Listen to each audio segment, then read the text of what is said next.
क्या भैया, हम बिरहा कलाकार ओम प्रकाश सिंगवाल और साथी के आवाज में पहली बार बहुत उम्मीद के साथ है आप लोगन के हम अपने मुखार बिंदु से एक बिरहा सुनावे चलत है। आशा नहीं पूरा विश्वास बाब कि आप लोगन अपने छोट भाई छोट बेटवा के प्यार दुलार देवे के काम करबा। हिंदुस्तान की यह धरती ऋषि महर्षियों की यह धरती, एक दिन एक संत लोगन के विचारधारा देखे खातिर सीधा बनारस का रोड पकड़ करके एक बगीचे में ठहर के कुछ बात लोगों से वार्ता करना चाहते हैं। कैसे मास्टर साहब, 4 लाइन बिरहा में भाव हो।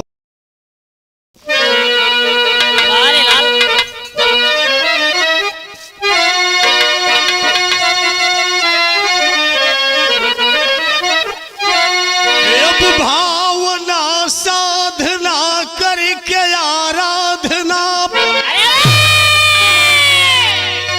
यातना से जहां में फकीरी जो पाया, दिखा कर चमन में चमत्कार को दिव्य दृष्टि से सारे जगत को लजाया, सजाया चमन को यमन के लिए, शीश जगदीश जाकर के उनको झुकाया।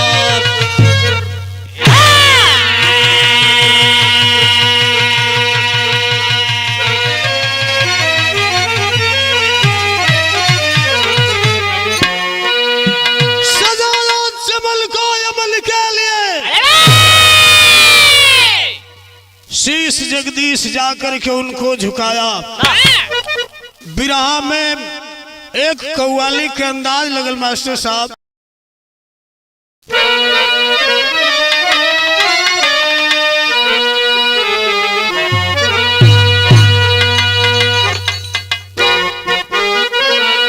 हाय हाय हाय,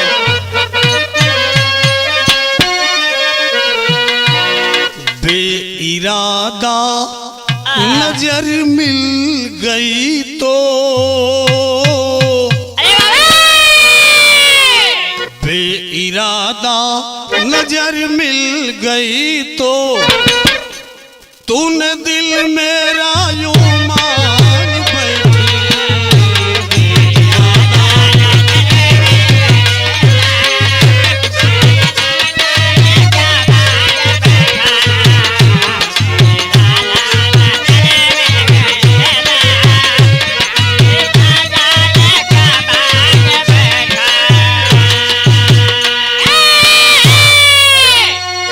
बिरहा में बहुत सुंदर भाव मिला। कवि लिखते हैं, हो गए हैं दफन खुद कफन ले, हो गए हैं दफन खुद कफन ले, कीर्ति सारे जहां में गवाए।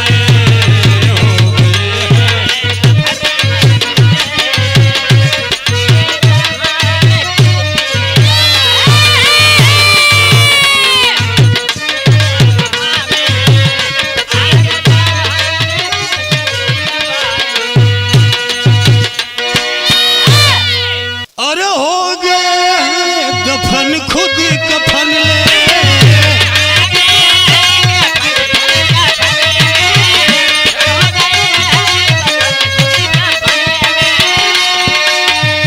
हो गए हैं दफन खुद कफन ले, अब कीर्ति सारे जहां में भुलाए। कब्र पे जल रहे हो मसाले, कब्र पे जल रहे हो मसाले, लाश माया के चादर चढ़ाए।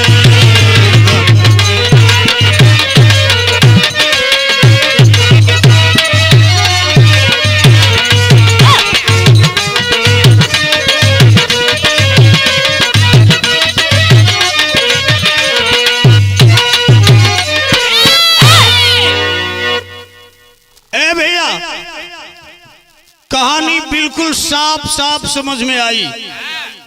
कहानी हो कहां के? नजम खलाइन लेके मास्टर साहब।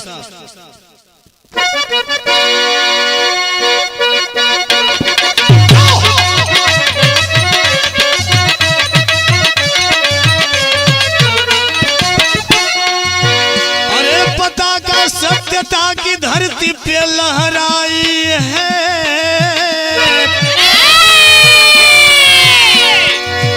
पता का सत्यता की धरती पे लहराई है। जौनपुर से सड़क जो बनारस को आई है,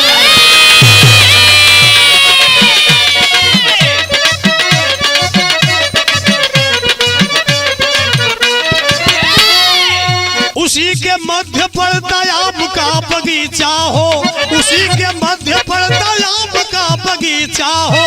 बड़े ही स्नेह से मानो ने जिसे सींचा हो।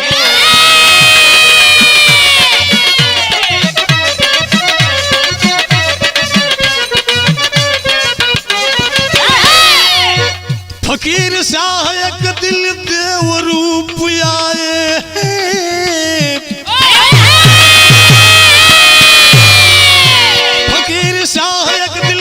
रूप आए हैं। ठीक दोपहरी में आखिर धुई रमाए हैं।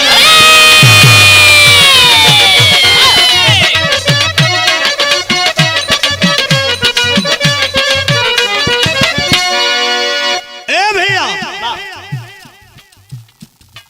बनारस जौनपुर से जो सड़क बनारस को आई है, एक दिन फकीर शाह बाबा अपना मन बना करके लोगों के विचारधारा को समझने के लिए चलते हैं। बाबा सड़क पे आम का प्राचीन बगीचा है, बगीचा में जाए के बैठ के भजन करत हुआ और तब तक 4 लोग ऊंट पर चीनी लाद के वही बगीचवा में आए के बैठ गिला। बाबा जी परीक्षा लेते हो कि देखिए दुनिया हो कोने रंग का, बुलाए के कहना ले लड़के। वही बोरवा में से एक मुट्ठी चीनी निकाला, शरबत बनाई, हमहू पी लई, आपो लोगन पीला। दोपहरिया को कड़ी धूप हो, आय हाय हाय। चारों व्यापारी सोचने लगे कि आखिर बतावा बोरा पूरा खोले के बाद चीनी एक मुट्ठा चाहिए। जनबे का करी है, कितना भारी भक्त हुआ। बहाना कर दिया, तर्ज बदल गई मास्टर साहब।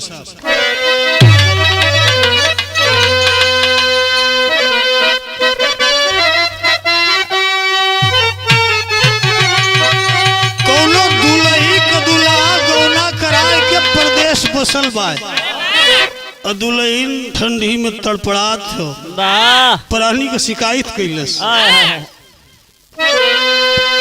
लाई के गवनवा सैया जी,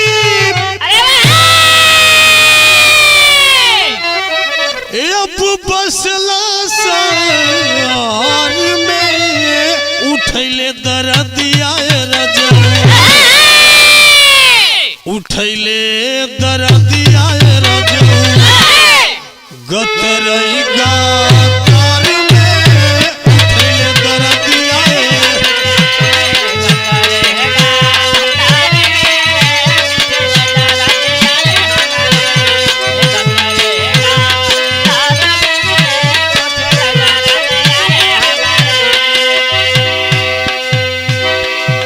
चारों व्यापारी झूठ बोल दिए सरकार, जोने के आप चीनी समझत हुआ बिल्कुल चीनी नहीं हो।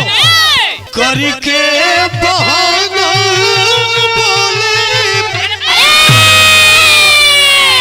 अब चारों राही गिरवा, चीनी आई नहीं खेबा, चीनी आई नहीं खेबा, नमक कई बोलवा, चीनी आई नहीं खेबा।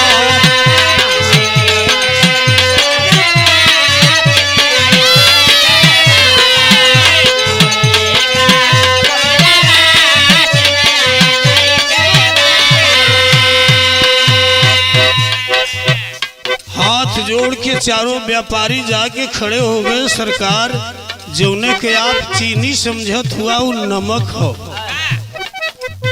मन ही मन सोच रहे हैं कि बाहर दुनिया क्या दुनिया है। अरे बाबा तब अचरज कैले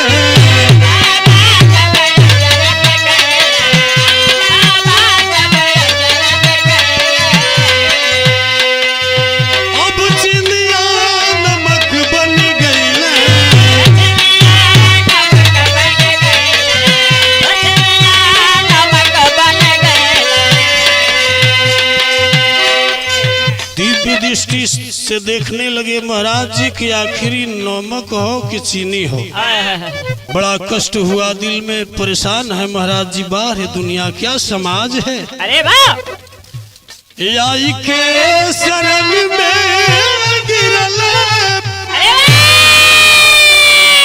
पुछोरो जमींदारवा चीनी आई नहीं खे बाबा, चीनी आई नहीं खे बाबा, नमक कई बोरवा चीनी आई नहीं खे बाबा, नमक कई बोरवा चीनी आई नहीं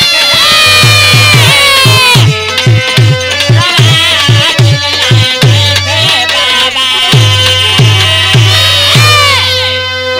ए भैया, बाबा कलम की जाए अगर नमक हो तो नमक रही बाबा।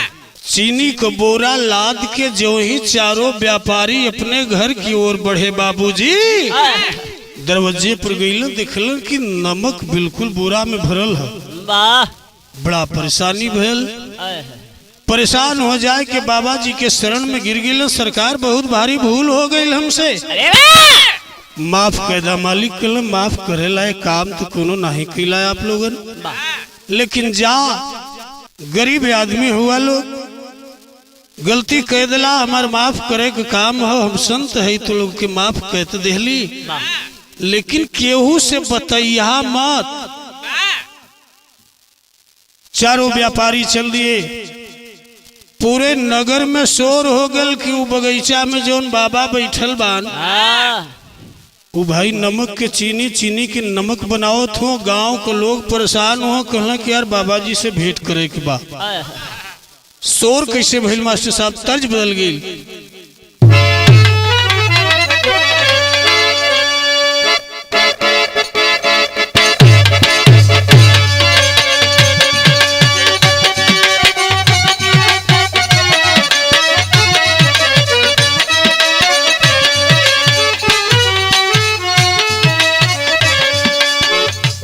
कौनो दुलही बिल्कुल दरवाजा खोल के, दरवाजा का मतलब घरे का दरवाजा नहीं, दिल का दरवाजा खोल के अपने परदेसी के जोहत बा।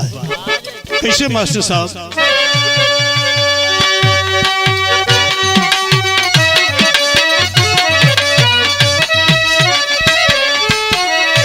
अरे खुलल बात दिल के दरवाजा हो, खुलल बाटे दिल के दरवाजा हो, परदेसी घरे आजा।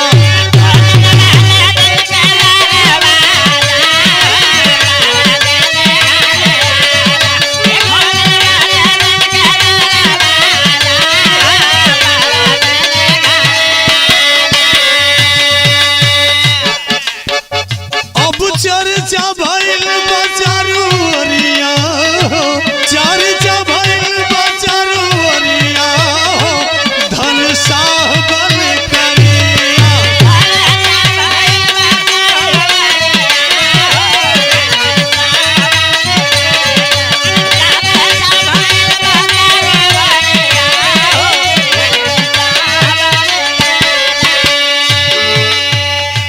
पूरा नगर में चर्चा हो गई।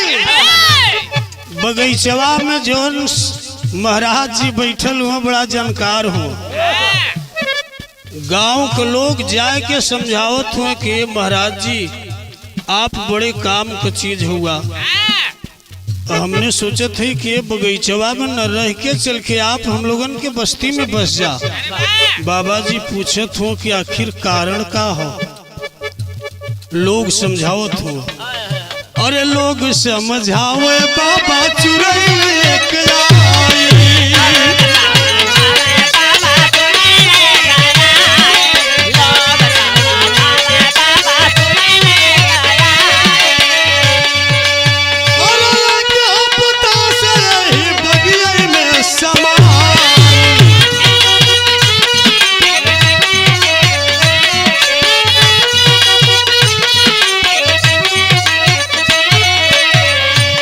लोग समझाओ थो कि महाराज एक हफ्ता से ही बाग में चुरई ने हाय के डेरा डले बा।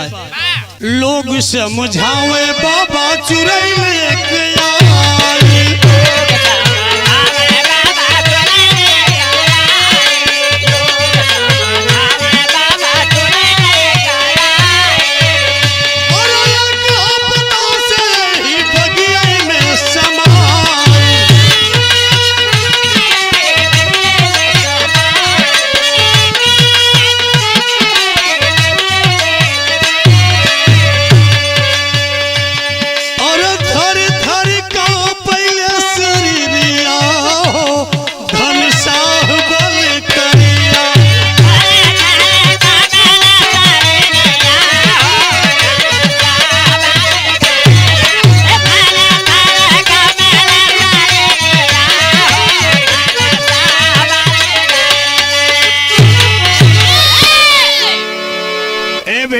महाराज जी के समझाओ तो गांव के पूरा लोग महाराज जी ये बगीचवा छोड़ के चल के बस्ती में बस जाए। बगीचवा में एक चुरैन बात। बाबा जी मुस्कियात हो कहला के चुरैन बात, चुरैन से आप लोगन के डर हुई, हमें दिक्कत नहीं है। कहला सरकार आप बड़े काम के चीज हुआ, अगर आप के कोनो दिक्कत हुई तो हम लोगन के बड़ा कष्ट हुई, बगीचा छोड़ दो। महाराज जी समझाओ तो लड़का जो लिखा होगा वही होगा, चले जाओ। तर्ज बदल गई मास्टर साहब।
समझाओ थो लड़का अजकर जवलनाथ लिखल लीलरवा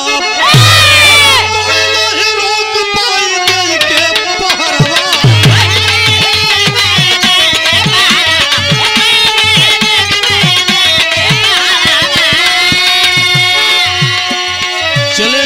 चले जाओ, जो लिखा होगा वही होगा।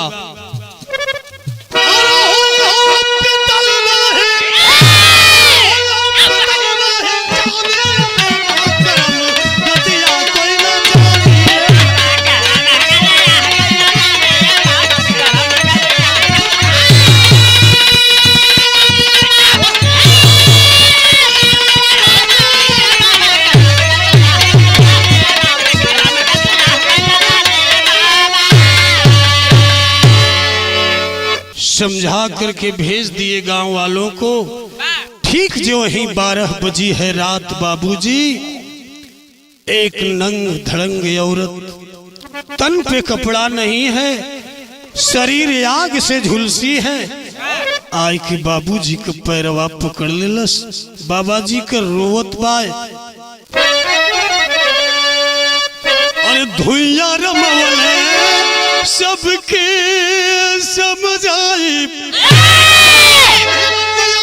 चुरैल गई।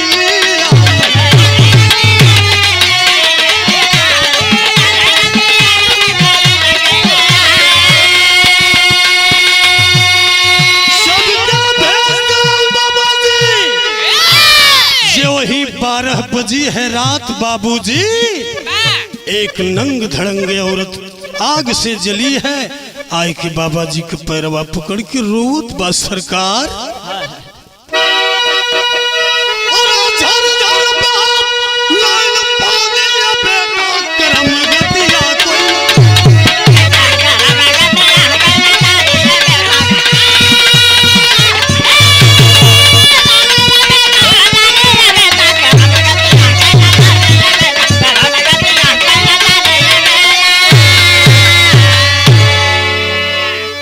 पकड़ करके वह सुरैन रो रही है, सरकार हम कोनो प्रेत ना है, हम यही क्षेत्र का एक रहे वाली आपे लोगन का बहन बिटिया है मालिक।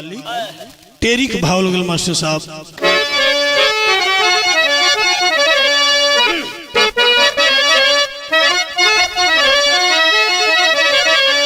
अब जवानी हमरो नस कर गई,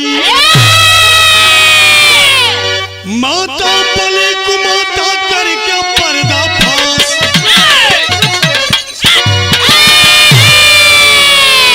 गरज उठी खूंखार शेरनी प्रेम की डाली तोड़ दिया, मार के चाटा मुंह पे पापिल मीरा को झकझोर दिया,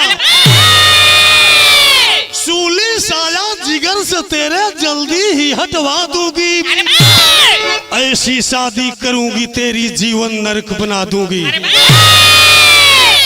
सरकार पूरा जिंदगी माई हमें शिक्षा देलस की है बिटिया, हमार जिंदगी वेश्यावृत्ति करत बीत गल, तू ऐसा काम कबो मत करिहा।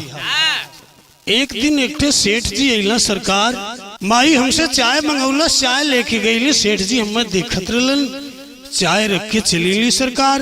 पीछे से माई गईल कहलस की बिटिया 2 लाख रुपया कबो जिंदगी में अपने हम ना देखली, बस 2 मिनट का तो खेल हो। इतना बतिया जब हम सुनली सरकार, हम माई से पूछे लगली, करे माई तू कहत है कि हम सपना देखत है? हाथ जोड़ के मतारी कलस की बिटिया बड़ी दिन से पाल के तो है जवान के दिले, बस एक कैठे तो हम मांग रखली है तो से सरकार, ई है हमारी गलती रहल, माई हमरे संगे का कैलस। तर्ज बदल गई मास्टर साहब।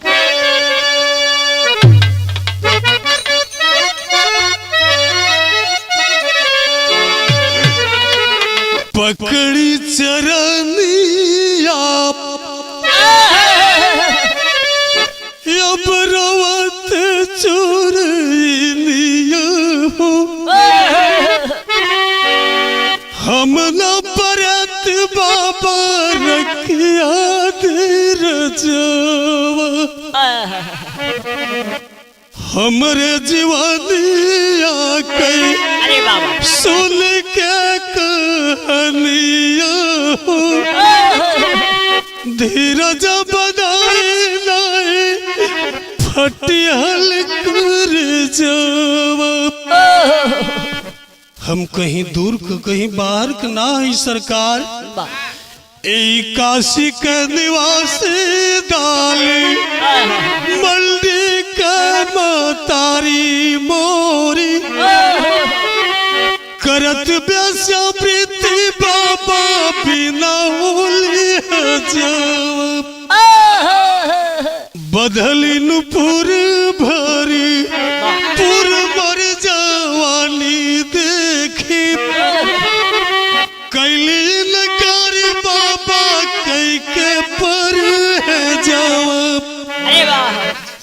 इनकार के दिली सरकार माई के बतिया इनकार कह क्या हम माई के लगली समझाओ कि माई ऐसन काम तो तू हमें कबो नहीं कहलू करे के। क्रोध में हो जाती है मतारी। यही जौनपुर में एक बेस्या के लड़के से हमारी शादी कर देती है। बाबूजी तर्ज बदल गई मास्टर साहब।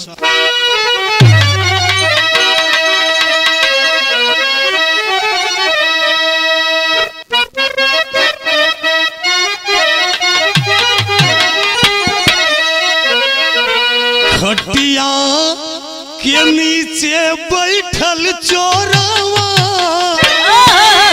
सास तन कराना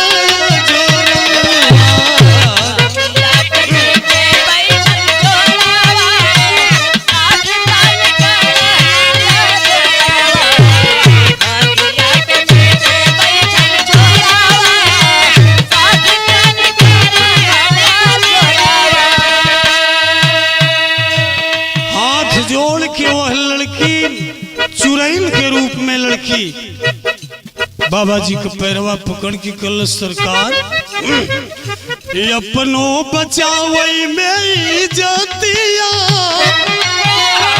अरे छतिया छदाई गईली बाबा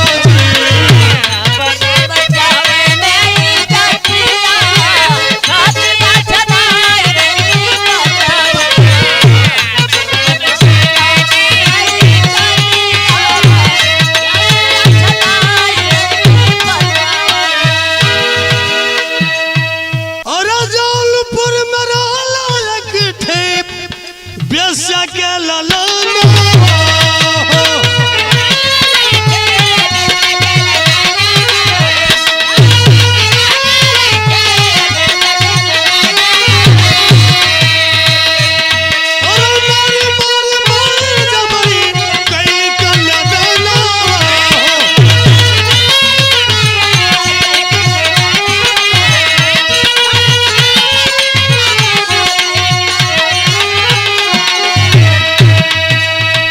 अपनो बचावे में इज्जतिया छतिया छदाई गईली बाबा जी।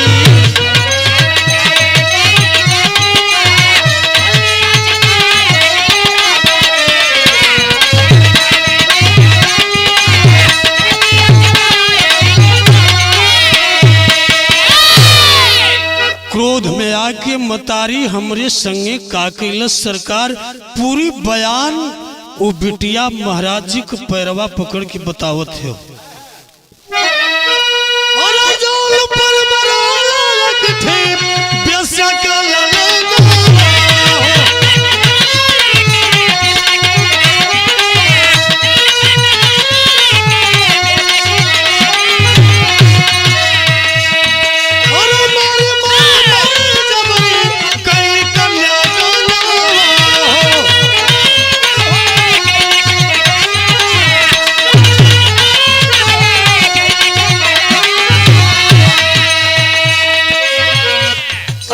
जब सुहाग वाले रतिया जब सुहाग वाले रतिया छतिया छदाई गईली बाबा जी।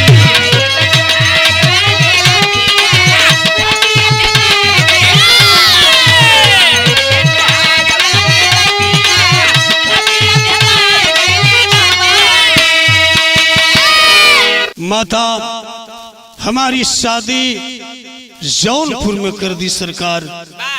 जौनपुर में जब हमने अपने ससुराल में गई सुहाग वाले कक्ष में जो ही जाए के अपने पति देव को आरती उतारल चाहते हैं सरकार। पति देव हमारे अपने पिछवा अपन संगी ले उलेलन जो ही आरती उतारल चली सरकार। पति देव कहला कि प्रिय आज ये मेरी आरती नहीं है, आज हमारे ये दोस्त जो धर्मेंद्र जी हैं पूरा शादी का खर्चवा ये नहीं तो दिले हुआ। आय हाय सरकार मतारी का दसाई अजमाई ससुराल भेज दिलस। वहाँ का मंजर ई जब देखली मालिक पति के बात पे हमने ध्यान नहीं दिया। इनकार कर दिया। जब इनकार कर दिली सरकार तब का भेल, तर्ज बदल गई मास्टर साहब।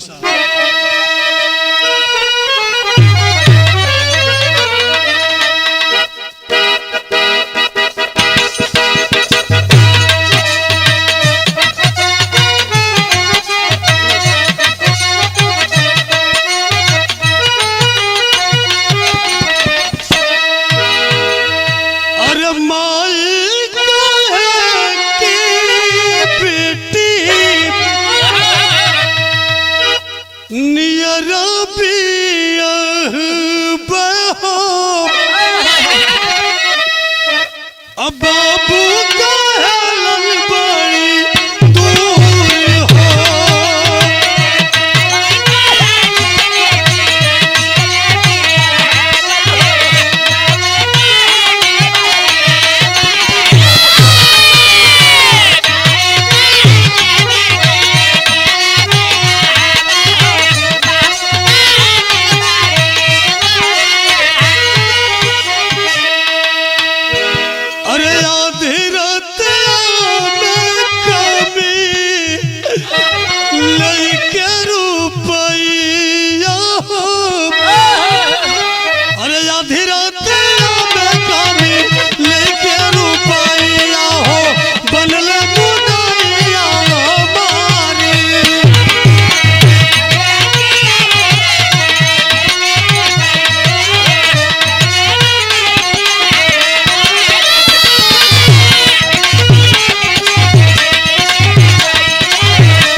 सरकार पति देव के साथ जो उनका दोस्त आया धर्मेंद्र नाम का, हमें बाहों में जकड़ना चाहा मालिक, हमने छुड़ाकर जो ही भागा, हमारे प्राणी का किलर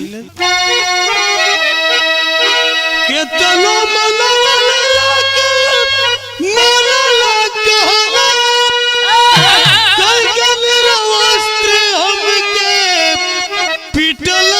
सजनवा अरे तनवा जराई दिया कुटिला कसाईया हो, तनवा जराई दिया कुटिला कसाईया हो, झूला जबड़िया हमारी।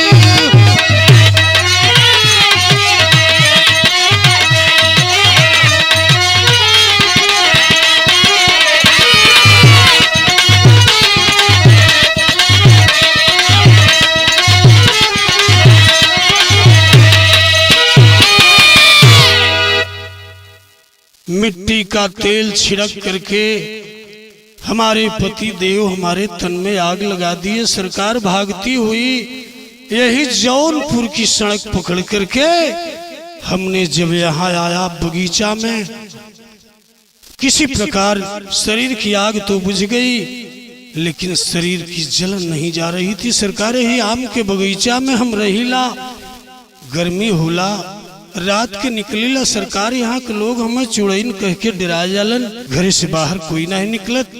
हम कोनो चुड़ैन नहीं है मालिक, झरझर झरझर आँख से आंसू चलत बा। फकीर साहब बाबा समझावत हुआ, या लड़की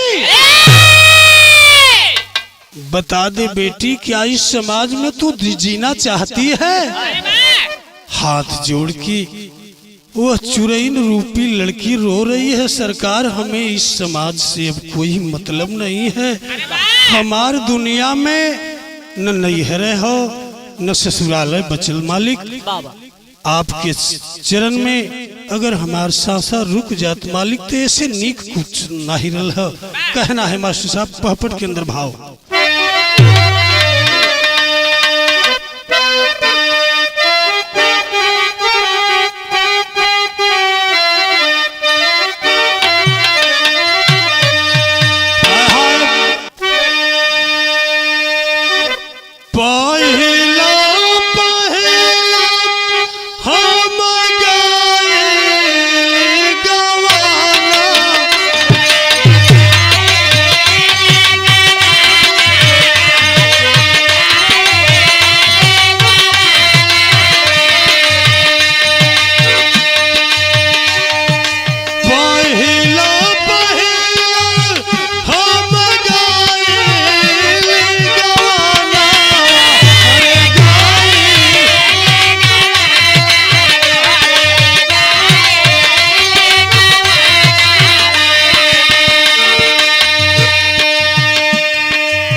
वह चुरैन महाराज जी से रो रही है, सरकार भाग्य में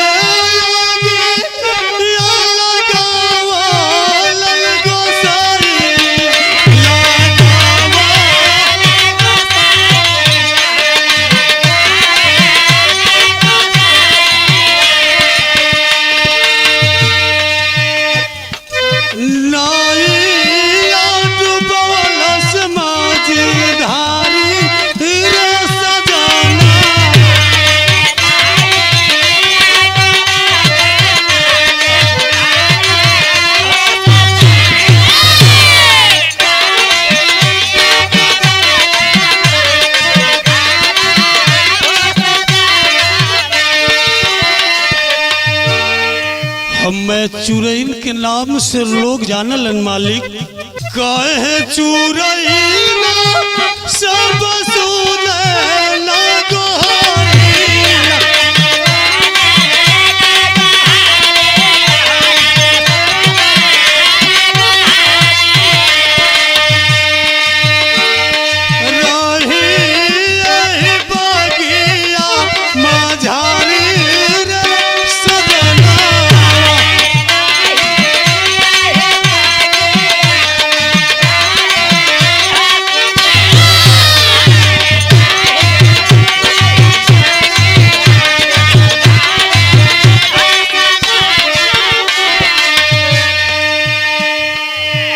इसी बगीचे में हमने अपने को सुख महसूस किया सरकार।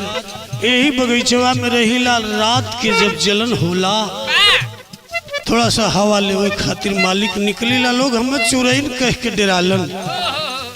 फकीर साहब बाबा समझाओ तो बिटिया का ये समाज में जियल चाहत हो, हाथ जोड़ के कलश के मालिक के दुनिया में अब हमार क्यों हो नहीं, मतारी बेस्या लड़का से शादी कर दिलस, हमार प्राणी हमरे तन में आग लगाए के छोड़ दिलस। मालिक बतावा हम के करे सहारे रह सकीला।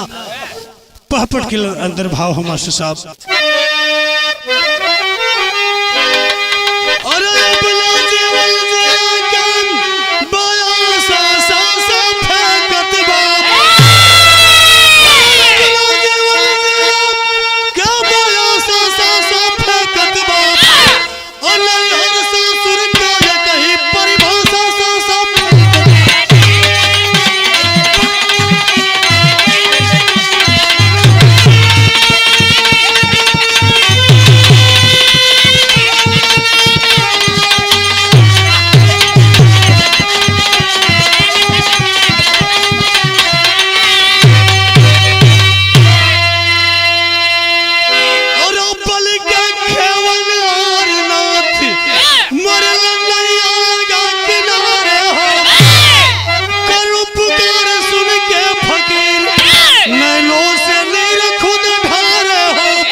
फकीर साहब बाबा के चरण में उस चुरैन ने अपने आप के सुख महसूस कर रहल बा। बाबूजी आंख से झरझर झरझर आंस फकीर साहब बाबा के गिरत हो, गांव के लोग देखत हो कि आखिर बाबा जी चुरैन से पैर दबावत हो।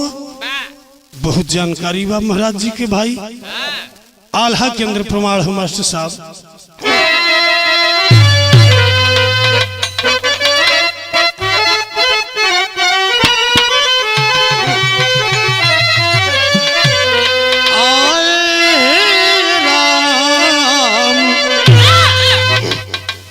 जैसे सवार कोहर गड़ लागे बाबू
ए बाबू फकीर शाह बाबा का पैर पकड़ के चुरैन अपने अंतिम दम के तोड़ दिलस बाबूजी।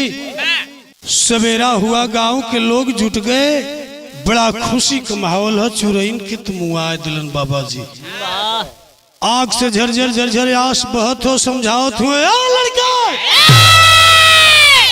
अरे बेटा जी के चुरैन कहत रला सरकार, वो तोहरे ही बनारस के रहे वाली तोहार बहन बिटिया हो। दू ठे कबर खोदल गेल सदर अलग भाव मास्टर साहब।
कबर का निर्माण हुआ, खोदी गई कबर। फकीर साहब बाबा से लोग पूछे तो सरकारी दुई ठे कबर का हुई, कहला खोद डालो हम बताते हैं। दुई कबर खोद गई। सवेरा हुआ, गांव के लोग जाए के देखत हो कि आखिर बबवा कोनो ढोंग कह के चल गल कि में कुछ हो। जब गांव के लोग वो कबर के खोदे लगलन बाबूजी, तो जहां मीरा का लाश दफनावल रहल, मीरा का लाश गायब बा, लाश फकीर शाह का मिलल बा।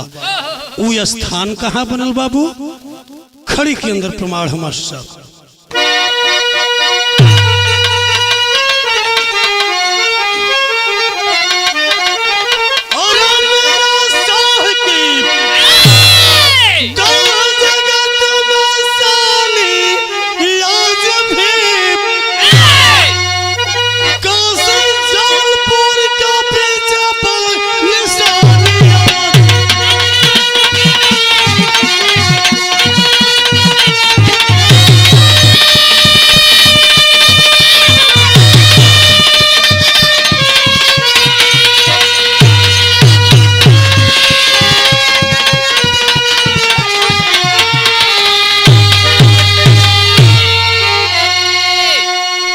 बनारस से जाएंगे तो बाबतपुर हवाई अड्डा से 4 किलोमीटर और आगे जाना होगा। एक छोटी सी बाजार है, बाजार का नाम है पिंडरा बाजार। वहीं पे आज मीरा शाह का मजार बना है, कहना है मास्टर साहब। और हिंदू मुसलमान मिलके चादर के चढ़ावे,